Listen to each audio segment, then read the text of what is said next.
And we've started recording, yes? Okay. I'll open this meeting at 5:31 p.m. and the Curtin Student Guild pays our respects to the Aboriginal and Torres Strait Islander members of our community by acknowledging the traditional owners of the land on which the Bentley campus is located, the Whadjuk people of the Noongar Nation, and on our Kalgoorlie campus, the Wongootha people of the Northeastern Goldfields. We acknowledge and respect their continuing culture and the contribution they make to the life of this university, city, and this region. Members present today, we have Feliz, Hannah, Imari, Arifin, myself, Jasmine, Jackie, and online we have Thane and Nini. Others present, we have Ella, Danica, and Jeffrey. Welcome. No one else online. And then we have Mitch and Paul as our minute secretary. And I believe Max is here, but he's not currently here presently, so he'll be coming back into the meeting. Apologies I have from, Max has just entered. Apologies I have from Xavier, our queer officer, and from Joanne for student assist in their report. Absent, I have Kim Pinto. Now, on to item 3. Do I have any disclosures of potential perceived conflicts of interest on anything on this agenda?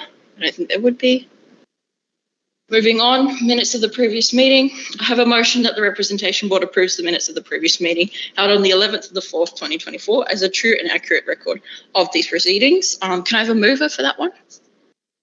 Amari, is there a seconder? Yep, would either of you two like to speak on that? Any discussion or amendments? All good. Can I see hands in favour of passing that motion? Any against? I don't think so. That motion is carried. Okay. The number 5, are there any matters arising from those minutes that anyone wants to bring up?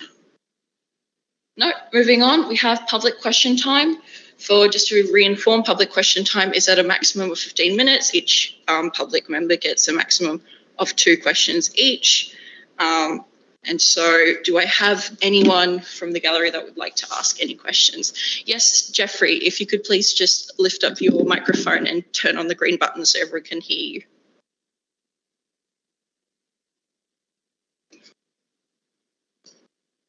Okay, is that better?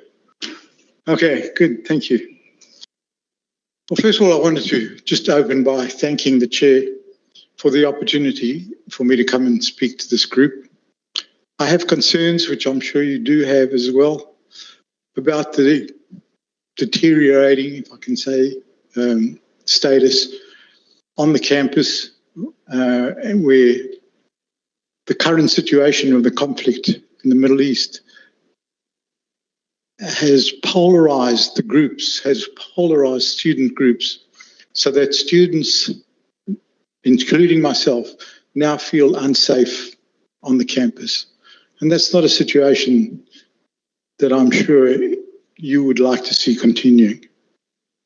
So I've come along today to express my concerns and to see if there are ways that this can be changed, if there's something that the Guild can do, because it seems to me at the moment that the Guild is not doing anything. In fact, it even seems that the Guild is favouring one group of students over the other. And I say that because if I look at the posters that are around the campus, and I'm sure you've seen them, where these posters promoting the encampment have on the poster logos of the Guild and something called Jews for a Free Palestine. I'm not sure that that's a registered organisation or not. I've never heard that term before. So I'm here to see if there isn't something else that can be done other than promoting violence. And I came across, and it seems, if I can just give you a quick quote from the Harvard University, which is also facing the same issues. Most of the universities around the world, leading universities, are facing the same issue with this polarization of students. But the president of the University of Harvard University came up with this statement, which I think sums it up critically. This is Dr. Garber, and this has been reported in the CNN just this last week. Now, more than ever, it's crucial to do what we do at our best, creating conditions for true dialogue, modelling ways to build understanding, empathy and trust, and pursuing constructive change anchored in the rights and responsibilities that we share. So there must be a way other than asking or promoting violence on either side. What's happened in the Middle East is a terrible, terrible situation, both for the Gazan people and for the Israelis. But the culprit in all of this is not the Gazan peoples nor Israelis. It is Hamas. Hamas is a terrorist organisation. Jeffrey, I don't mean to cut you off, but could you succinctly turn this into a question just for the matter of time? Okay. Thank you. Well, my question is, what can be done? What does the Guild suggest should be done to make students feel safe on campus? Because at the moment they don't. And having students rampaging through the libraries with banging drums and musical instruments is disruptive to the students' studies and certainly doesn't engender any feeling of safety. So I ask again, does the Guild condone the behaviour that we're seeing? And what does the Guild suggest can be done? What can other people be done to make the campus safer? Okay, so I'm going to take that as two questions. What does the Guild suggest to do to make students feel safer during these ongoing activities during this campaign? I'll sum that up. And does the Guild condone the behaviour in the activities that are happening around this campaign? I'll summarise it as that. Does anyone want to answer that question? Maybe Jasmine? Yep. And Jeffrey, if you can just turn yours off internally. Thank you. Can you read the first question out again, V? What does the Guild suggest to do to make students feel safer during these activities surrounding this campaign and the encampment?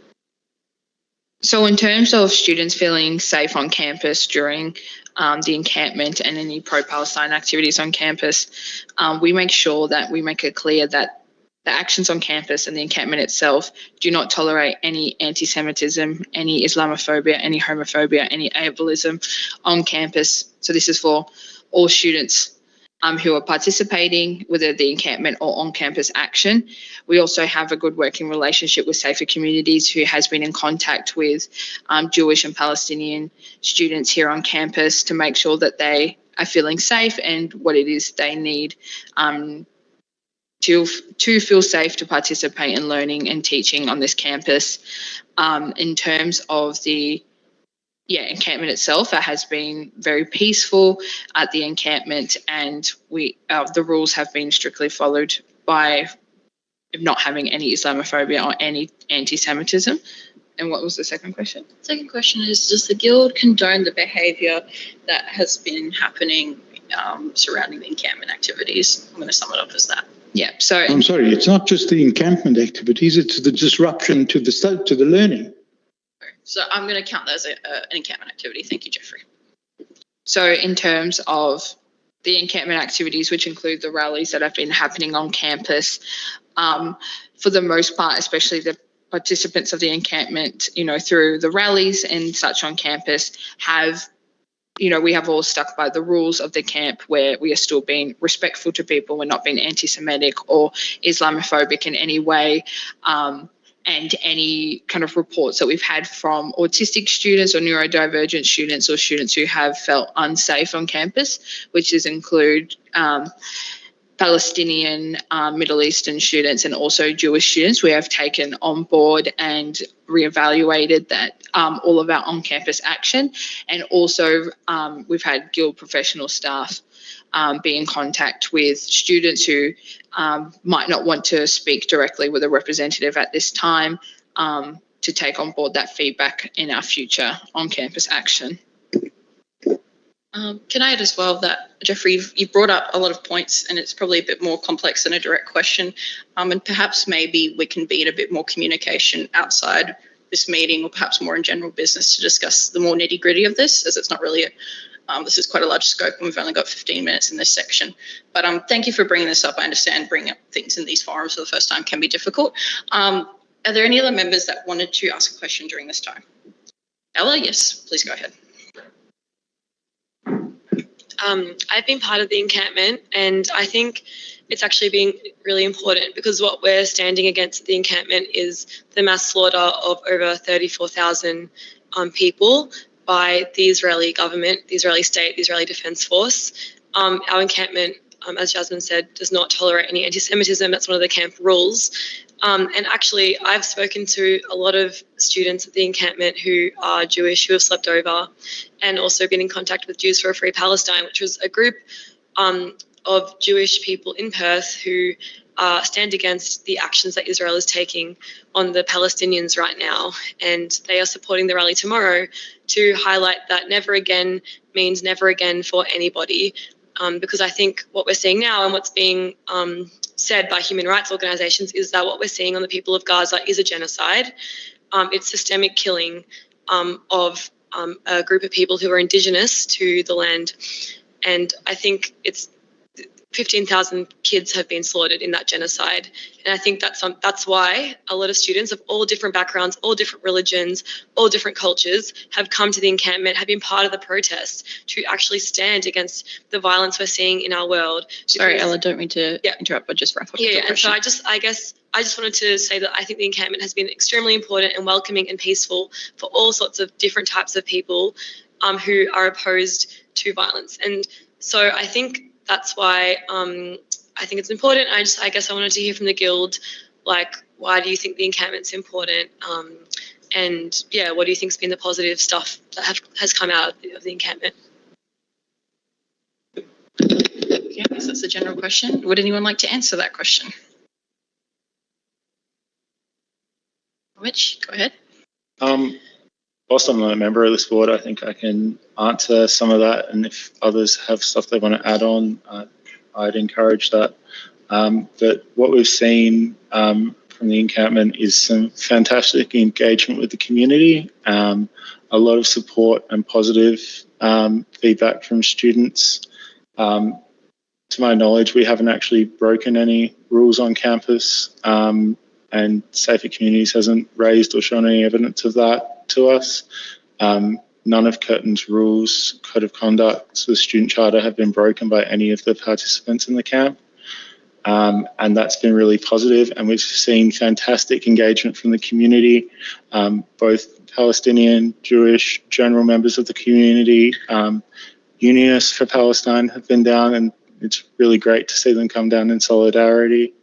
And it's most of the feedback we have has been positive, and while there has been some negative feedback, and that's been taken by professional staff and passed on to us, the vast majority of the feedback that we've had has been positive. I think with the university engaging with us has also been positive. They're the first Australian university to do that, and that's a very positive step in this campaign to end this horrific war, this horrific genocide. Thank you, Mitch. Would anyone like to add anything to that at all? Jasmine, yeah. I think one positive that's come from this encampment as well is the unity between staff and students on this issue as well. We've had a lot of really fantastic support from academics and teaching staff on the campus and administration staff who have been big supporters of what we're doing on campus and off campus, and the Guild stance and other groups that have been participating, which has also been really positive and really key to the sustainability of the encampment at the university.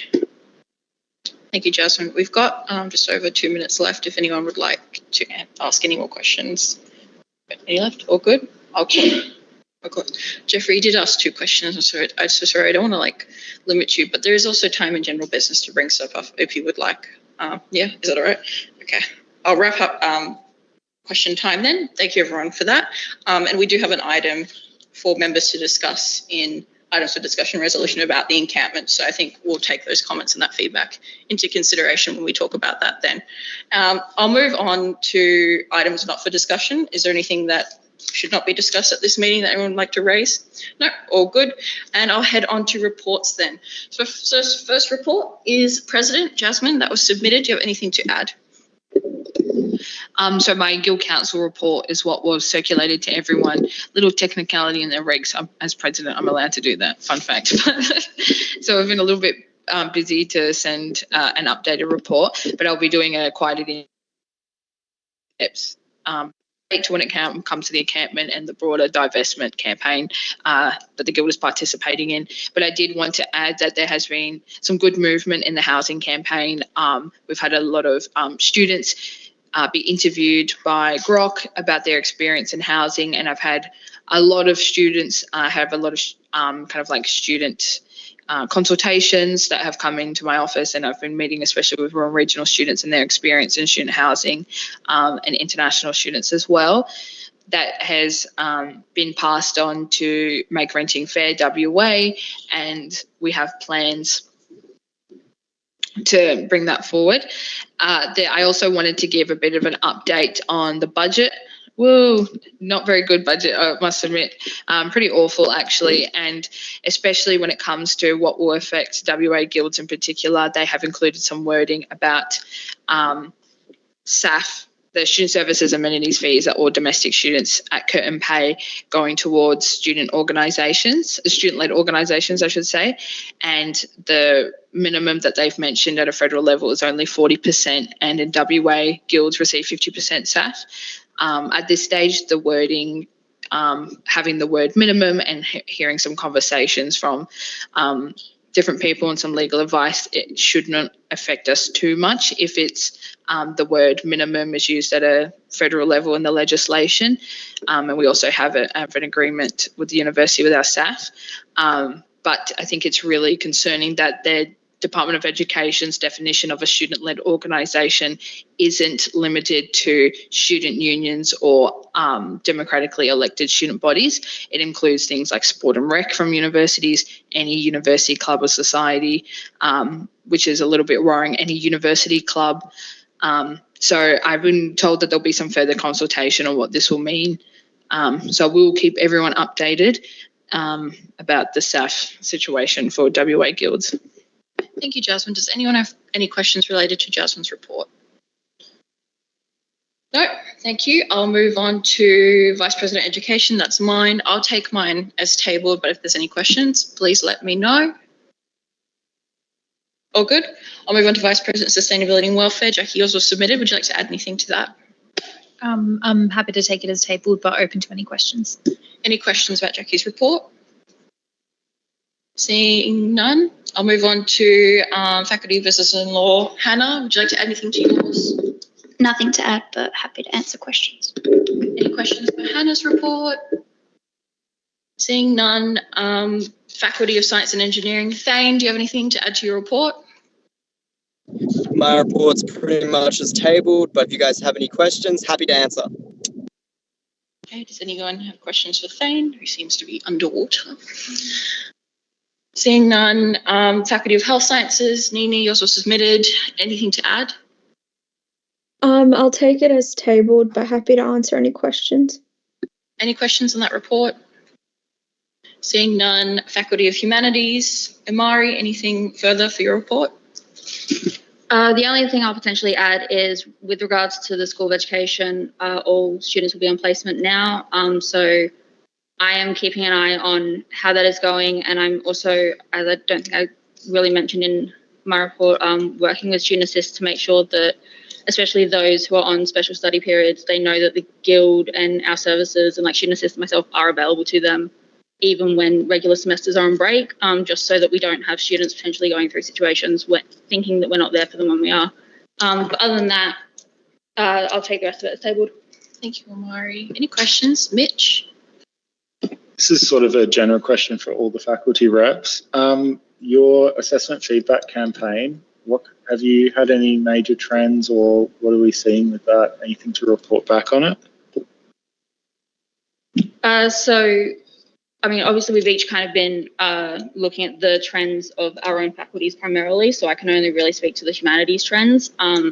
But we are seeing quite a bit of a trend of students only really being given like a shaded rubric that doesn't actually have any feedback that's substantial that can help them, as well as a common piece of feedback I'm hearing is that, you know, they're getting 7 out of 10, but all of the comments are great, good work, really amazing, and nothing that's actually indicating why they only got a 7 as opposed to a higher score. So we're seeing a lot of that. There are some positive trends of students saying that they are happy with what they're getting, but it is primarily in those exact same areas that we're also getting an overwhelming number of students saying that they're dissatisfied. So it's a bit too early to say, hence why we've kept the survey open a bit longer, just to try and get a bit more of a coherent sort of image. Thank you, Mari. Hannah, you can add to that. You can talk. Pretty much what Amari said. There's been a balance in terms of students being satisfied and students being dissatisfied. However, there is a larger quantity of students in one of our questions where they're given the opportunity to write specifically things that they'd like improvement on. There is a lot of recommendations coming through. So that's something that we're definitely looking at. And yeah, each faculty's rep is assessing their own faculty's results. Okay. Thank you. Thank you for that. Any other questions? No. The student assist report was submitted. Joanne's not here, but do we have any questions on notice for that report? No, all good. PSC President Arifin. I just want to add a bit about the research committee meetings. So last 2 months, we proposed a new idea to the research committee teams to bring more spaces for HDR students. But last 2 week meetings, after the review from the director of graduate research from all faculties, so mostly 3 graduate research from 3 faculties, they reject the idea. They still believe that the number of spaces for HDR hubs still enough, but this is still very contradictory with the idea of the student perspectives that we need more spaces for HDR hub, but the director of the graduate research still rejects that idea. So in the research committee meetings, I try to push it, but my voice is not that strong enough because the 4 of them they didn't support that idea. And then the next thing is that's about research ethics application process. We try to ask the deputy of vice chancellor of research to review that ethic application process, because we think that this process is too long, take a lot of revision sometimes because of a lot of document needed. And then this thing is still on the process of negotiations between the research office and our PSC. And then at the moment we are doing a survey again for this research ethics application. I think that's all the update from me. Thank you. Thank you, Arifin. Any questions on that? I'll just add, it's really great that you're pushing on the research ethics problems, because through students I've heard it is a nightmare to get it through that body. And I think we will put out your survey probably through an email to all postgrads, which will hopefully get more data, because we know there are stories about horrors through the ethics application process. Move on to queer officer. Xavier's not here, but are there any questions on notice for Xavier? Not seeing any. Accessibility officer for Liz, would you like to add anything to yours? Nope, but I'm happy to take any questions. Thank you, Liz. Any questions? Not seeing any. And then higher education developments, that was submitted by Marianne. Do we have any questions or discussion on that report? Yeah, Mitch?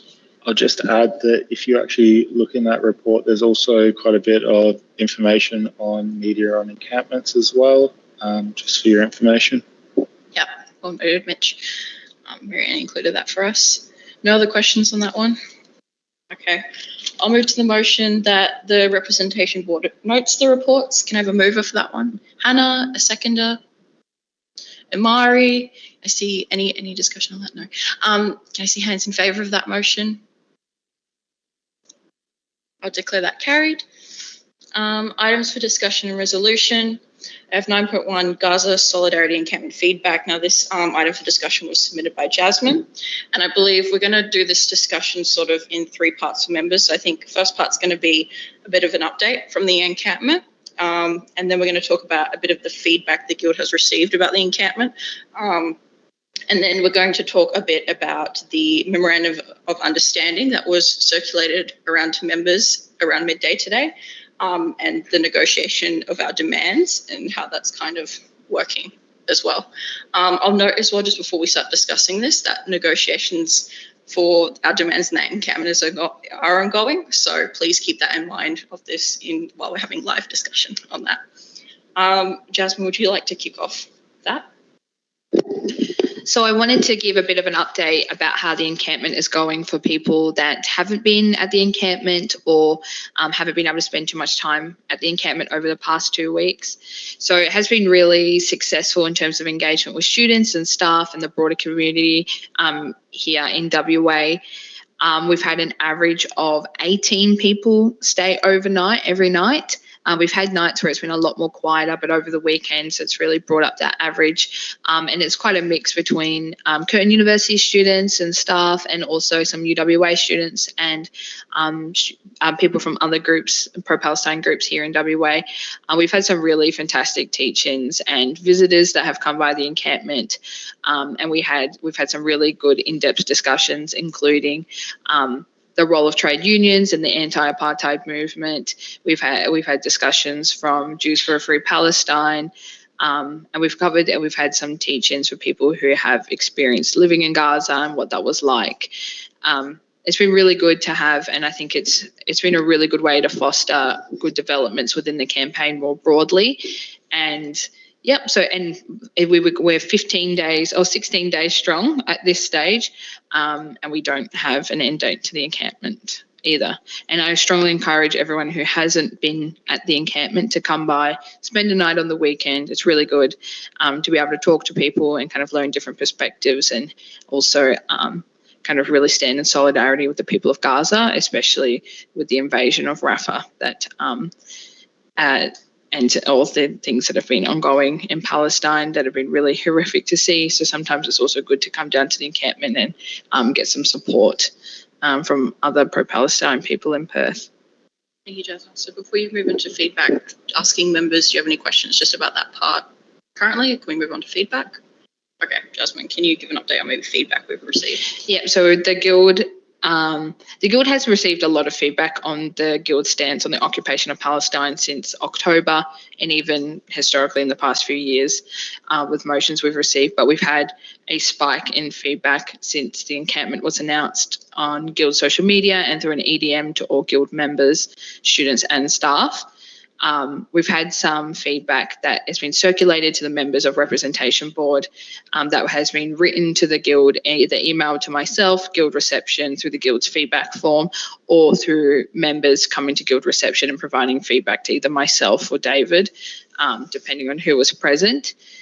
We've had some feedback that the Guild isn't doing enough and that Curtin students aren't doing enough in resisting Curtin's ties and relationships with like BAE arms dealers and Lockheed Martin. There's like very specific wording people have included, some of which is not accurate. And also some mentions about what is the Guild doing with the AUKUS agreement. We've also received a lot of concern from Jewish Guild members that feel unsafe, and kind of a lot of rhetoric that has been happening at camps in the eastern states and not specific to the Curtin camp here, because the Curtin camp has been very peaceful and we have very strict no anti-Semitic statements, no anti-Semitism whatsoever, no Islamophobia, no homophobia, no ableism whatsoever at our camp. But it is something that the Guild and members of Representation Board are taking on notice and has been circulated to the members of Representation Board who voted up the motion last year in October. So this is the correct board for it to go to in terms of feedback. Responding feedback more broadly isn't in the scope of Representation Board. It's actually in the scope of Guild Council, but in the spirit of what the topic is, I thought it was good to circulate around to members just for their own knowing. And if there's any discussion or if people had any thoughts on some of the feedback that has been sent, I think now is a good time to discuss it.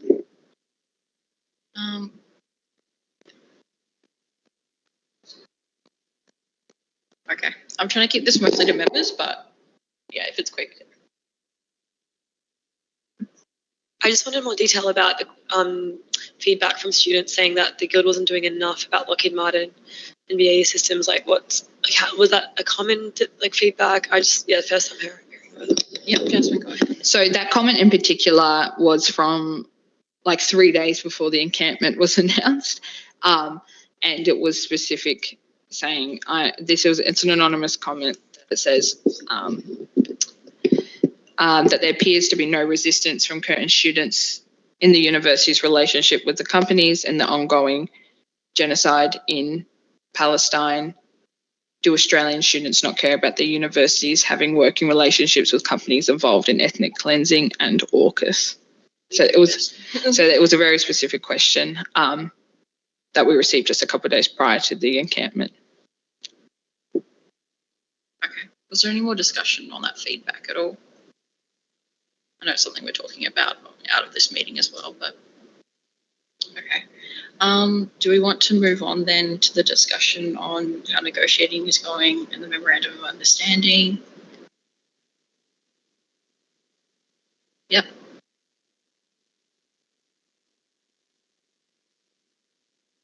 Oh, sorry, Jackie. So that's actually. I'm just wondering if we should move this in camera. It might be a good idea. Would you like to move that motion? Yeah, I move that we move in camera. Okay. Yep. And do I have a seconder for that? Do you want to maybe give like an update on what that means? Okay, so move in camera, just for everyone's, in case anyone's confused, means basically move in private, excluding non-members from this discussion. It won't be minuted, it won't be recorded, it won't be live streamed for the duration of that.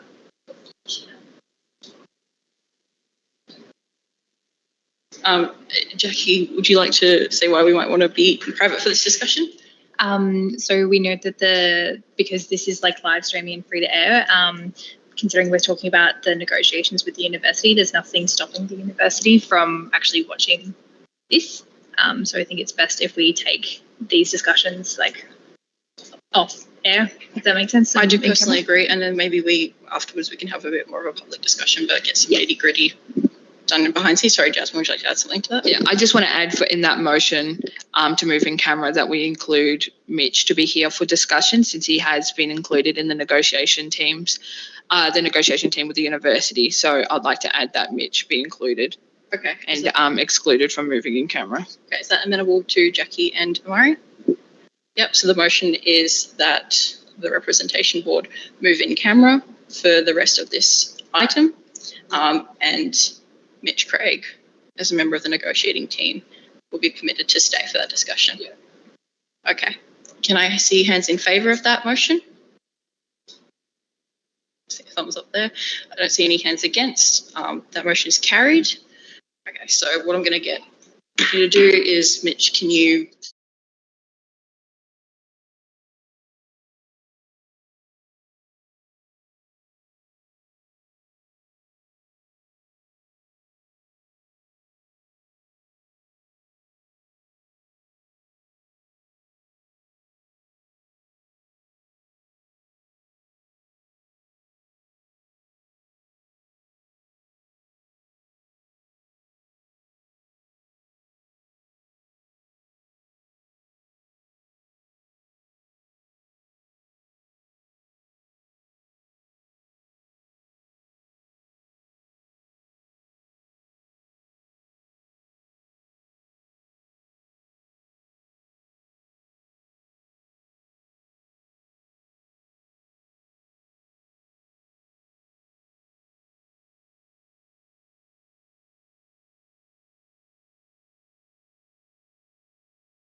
Back to live.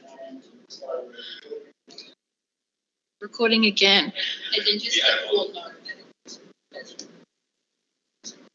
Yeah. Yeah, and just. Yeah. Welcome back if you're watching from the live stream. I hope you enjoyed that brief period where you saw nothing. I'm sure that was fun, wasn't it? Welcome back, everyone. Thank you. Sorry if we were a bit long. We're still on item 9.1. Everything right with Jeffrey in the building? Good. I'll just keep going. So is there any more discussion on the negotiations regarding the Gaza Solidarity Encampment? Amari? I just want to say that I think it's really important that we make sure that we are following, both us and Curtin are actually following Curtin's values, Curtin's strategic plan, and being in line with like really core fundamental things that we're teaching at every level, such as like the sustainable development goals and stuff like that. Like making sure that while yes, there are so many other reasons for this and so many other probably more important reasons for this, that we do remember that we're talking about a negotiation between us and Curtin, and so we need to pull it back to that Curtin level. To like use their words against them in their strategic plan? Yeah. I like that. Did anyone else have any? These posters that are around the campus, have they been sanctioned or have they been approved, not sanctioned, approved by the Guild? Are those logos that are on the posters approved by the